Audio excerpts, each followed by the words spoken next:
আসসালামু আলাইকুম। Recipe by beauty চ্যানেলে আপনাদেরকে স্বাগত জানাই। আজ আপনাদের সঙ্গে শেয়ার করব ডিমের একটা খুবই সুন্দর রেসিপি। এই রেসিপিটা একবার রান্না করলে আপনারা বারবার খেতে চাইবেন, এতটাই সুন্দর হয় খেতে। তো অবশ্যই আপনারা স্কিপ না করে পুরো রেসিপিটা দেখে নেবেন। আশা করছি আপনাদেরকে এই রেসিপিটা খুবই ভালো লাগবে।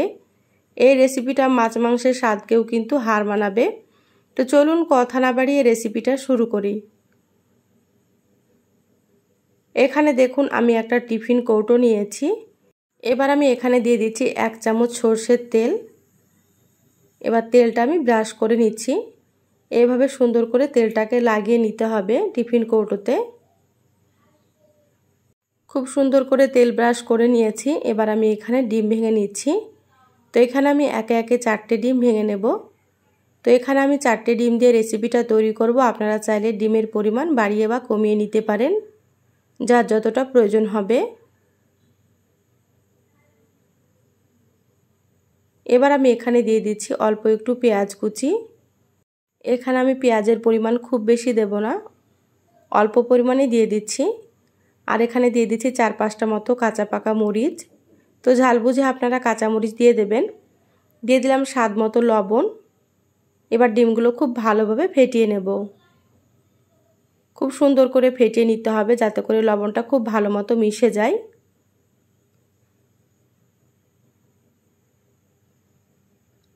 দেখুন ডিমটা খুব ভালোভাবে ফেটিয়ে নিলাম। এবার গ্যাস অন করে কড়াইয়ে পানি দিয়ে দিলাম। এবার এখানে আমি দিয়ে দিচ্ছি একটা স্ট্যান্ড। আপনাদের এরকম স্ট্যান্ড না থাকলে আপনারা একটা বাটি বসিয়ে দিতে পারেন। এবার আমি টিফিন কৌটোটা সমানভাবে বসিয়ে দিচ্ছি। এবার ঢাকা দিয়ে ভাপিয়ে নেব 10 মিনিট।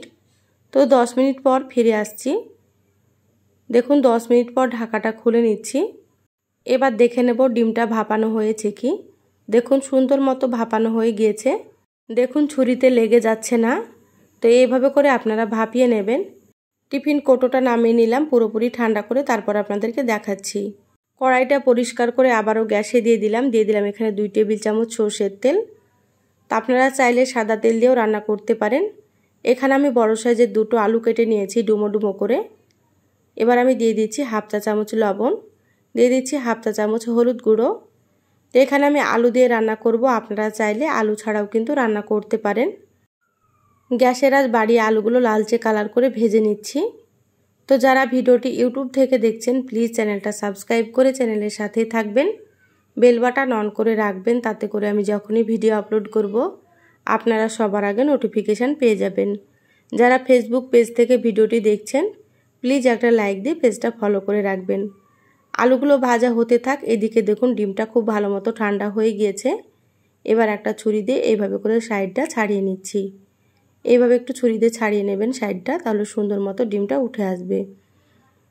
এবার এইভাবে করে কেটে নিচ্ছি। দেখুন আমি চৌকো করে কেটে নিচ্ছি, আপনারা আপনাদের পছন্দ মতো সাইজ করে এটা কেটে নেবেন। যারা ভিডিওটি দেখছেন একটা লাইক দিয়ে ভিডিওটি কন্টিনিউ করবেন। আপনাদের একটা লাইক পরবর্তী ভিডিও বানাতে আমাকে অনেক উৎসাহ জাগায়। দেখুন কত সুন্দর মতো এটা তৈরি হয়েছে। আর এদিকে দেখুন আলুগুলো কিন্তু ভাজা হয়ে গিয়েছে। এবার আমি আলুগুলো তুলে নিচ্ছি। আমার চ্যানেলে আরও অনেক রেসিপি আছে, চাইলে আপনারা আমার রেসিপিগুলো দেখে আসতে পারেন। কিছু রেসিপির লিংক আমি আই বাটনে দিয়ে দেব, আপনারা সেখান থেকেও দেখে নিতে পারেন। দেখবেন রেসিপিগুলো ভালো লাগবে। আলুগুলো তুলে নিলাম। ওই তেলের মধ্যে আমি ডিমগুলো ভেজে নিচ্ছি। তো ডিমগুলো খুব বেশি কড়া করে ভাজবো না, আমি হালকা করে ভেজে নেব। ডিমগুলো কড়া করে ভাজলে কিন্তু খেতে ভালো লাগবে না, শক্ত হয়ে যাবে। সেই জন্য হালকা করে ভেজে নিতে হবে। দেখুন এক পাশ ভাজা হয়ে গিয়েছে। এবার আমি উল্টে নিচ্ছি।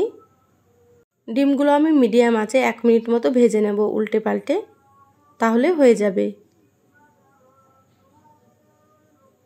ডিমগুলো ভাজা হয়ে গিয়েছে। এবার আমি তুলে নিচ্ছি। আপনারা দেখে হয়তো বুঝতে পারছেন আমি হালকা করে ভেজে নিলাম। আপনারা এইভাবে ভেজে নেবেন।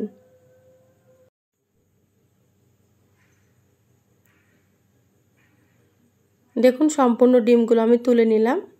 আবার আমি দিয়ে দিচ্ছি 1 চামচ মতো সরষের তেল, দিয়ে দিলাম 1/2 চামচ কালো জিরা। কালো জিরাটা একটু ভেজে নিচ্ছি। কালো জিরা দিলে কিন্তু ফ্লেভারটা খুবই ভালো আসে। এবার আমি এখানে দিয়ে দিলাম একটা বড় সাইজের পেঁয়াজ কুচি। পেঁয়াজটা একটু ভেজে নেব লালচে কালার করে।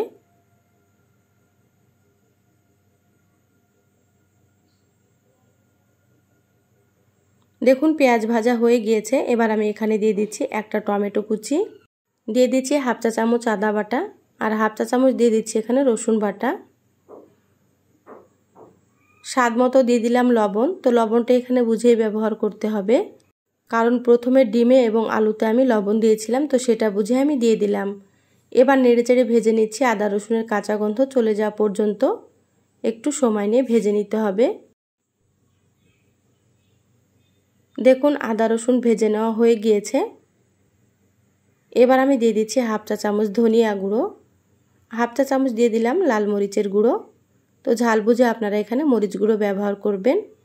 এবার আমি এখানে দিয়ে দিচ্ছি হাফ চা চামচ জিরা গুঁড়ো, হাফ চা চামচ দিয়ে দিচ্ছি হলুদ গুঁড়ো, আর হাফ চা চামচ এখানে দিয়ে দিচ্ছি কাশ্মীরি মরিচের গুঁড়ো।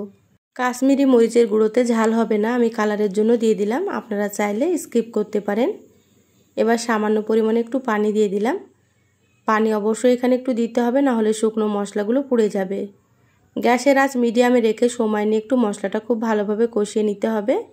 তো দেখুন আমি সময় নিয়ে কষিয়ে নিচ্ছি।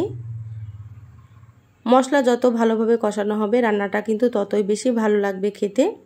দেখুন মশলা থেকে তেল ছাড়তে শুরু হয়েছে, মশলা খুব ভালোভাবে কষানো হয়ে গিয়েছে। এবার আমি এখানে ভেজে রাখা আলু আর ডিম দিয়ে দিলাম। এবার নেড়েচেড়ে মশলার সাথে 2 মিনিট মতো আলু আর ডিম খুব ভালোভাবে কষিয়ে নিতে হবে। তো গ্যাসের আঁচ মিডিয়ামে রেখে কষিয়ে নিচ্ছি। আমি সবসময় আপনাদেরকে সাধারণ রেসিপিগুলো একটু সুন্দর করে দেখানোর চেষ্টা করি। আমার রেসিপিগুলো কেমন লাগে অবশ্যই চ্যানেলের কমেন্ট বক্সে জানাবেন। আর এই রেসিপিটা খেতে ভীষণই ভালো হয়, তো অবশ্যই আপনারা একবার রান্না করে খেয়ে দেখতে পারেন। দেখুন খুব ভালোভাবে কষিয়ে নিলাম। এবার আমি এখানে দিয়ে দিচ্ছি পরিমাণ মতো ঝোলের পানি। তা আপনারা যেমন ঝোল রাখতে পছন্দ করবেন সেইভাবে করে এখানে পানি ব্যবহার করবেন। তো এখানে আমি 3 কাপ পরিমাণে পানি দিয়ে দিলাম। নেড়েচেড়ে খুব ভালোভাবে মিশিয়ে নিচ্ছি। এবার ঢাকা দিয়ে রান্না করে নেব 10 থেকে 12 মিনিট, তারপরে আপনাদেরকে দেখাচ্ছি। দেখুন 12 মিনিট পর আমি ঢাকাটা খুলে নিলাম আর মিডিয়াম আঁচে রান্না করে নিয়েছি। আলুগুলো খুব সুন্দর মতো সেদ্ধ হয়ে গিয়েছে আর ঝোলটাও কিন্তু অনেকটাই কমে গিয়েছে। এবার আমি এখানে দিয়ে দিচ্ছি হাফ চা চামচ গরম মশলার গুঁড়ো। গরম মশলাটা দিলে ফ্লেভারটা কিন্তু খুবই ভালো আসবে। তো গরম মশলার রেসিপিটা আমার চ্যানেলে দেওয়া আছে, আপনারা চাইলে দেখে নিতে পারেন। মশলা খুব ভালোভাবে মিশিয়ে নিলাম। রান্না হয়ে গিয়েছে, গ্যাস বন্ধ করে দিলাম। ঢাকা দিয়ে 5 মিনিট রেখেছিলাম, তারপরে তো 5 মিনিট পর বলে সার্ভ করে নিয়েছি। দেখুন কালারটা দেখেই হয়তো আপনারা বুঝতে পারছেন রান্নাটা কত সুন্দর হয়েছে। খেতে ভীষণই ভালো হয়। এই রেসিপিটা মাছ মাংসের স্বাদকেও কিন্তু হার মানাবে। তো অবশ্যই আপনারা একবার হলেও রান্না করে খেয়ে দেখবেন। বাড়ির ছোট থেকে বড় সকলেই কিন্তু খুবই পছন্দ করবে। রেসিপিটা কেমন লাগলো অবশ্যই চ্যানেলের কমেন্ট বক্সে কমেন্ট করে জানাবেন। ভালো লাগলে একটা লাইক দিয়ে ভিডিওটা আপনারা যতটা সম্ভব শেয়ার করে দিবেন। সবাই ভালো থাকবেন, সুস্থ থাকবেন। ফিরে আসবো আবারও কোনো নতুন রেসিপি নিয়ে। ধন্যবাদ সবাইকে। আল্লাহ হাফিজ।